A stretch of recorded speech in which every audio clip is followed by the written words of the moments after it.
દીવમાં મહિલાઓએ નારી શક્તિ વંદન કાયદાને લઈ ખુશી વ્યક્ત કરી હતી. જો મોદી હોય તો શક્ય છેના નારા સાથે મહિલાઓએ પદયાત્રાનું કર્યું આયોજન.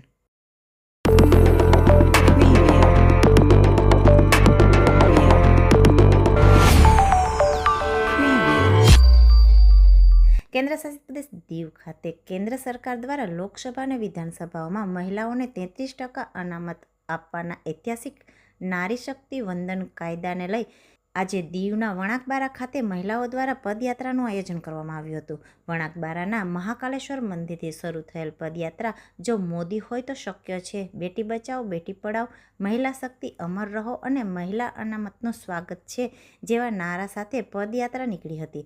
આ પદયાત્રામાં ભાગ લેનાર મહિલાઓએ પ્રધાનમંત્રી શ્રી નરેન્દ્ર મોદીના મજબૂત નેતૃત્વમાં દાયકાઓથી ચાલતા મહિલા અનામતના સપનાને સાકાર થવાનો આનંદ વ્યક્ત કર્યો હતો. આ કાયદાથી પંચાયતોથી સંસદ સુધી મહિલાઓની ભાગીદારી વધશે અને દેશને મહિલા નેતૃત્વ માટે એક નવી દિશા મળશે.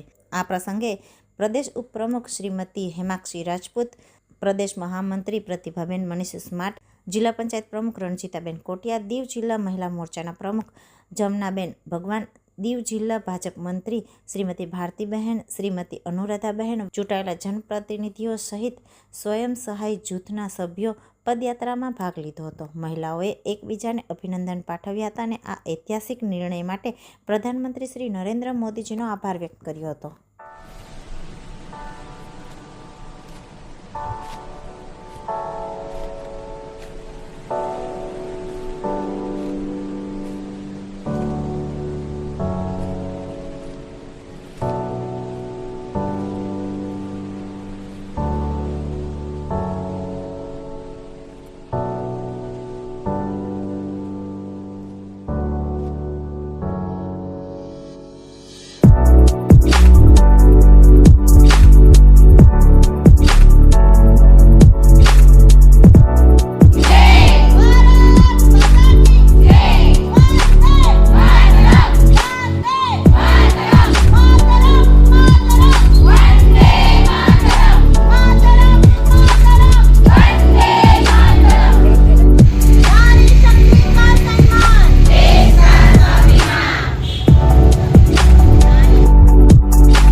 મારું નામ જમનાબેન ભગવાન, દીવ જિલ્લા મહિલા મોરચા પ્રમુખ.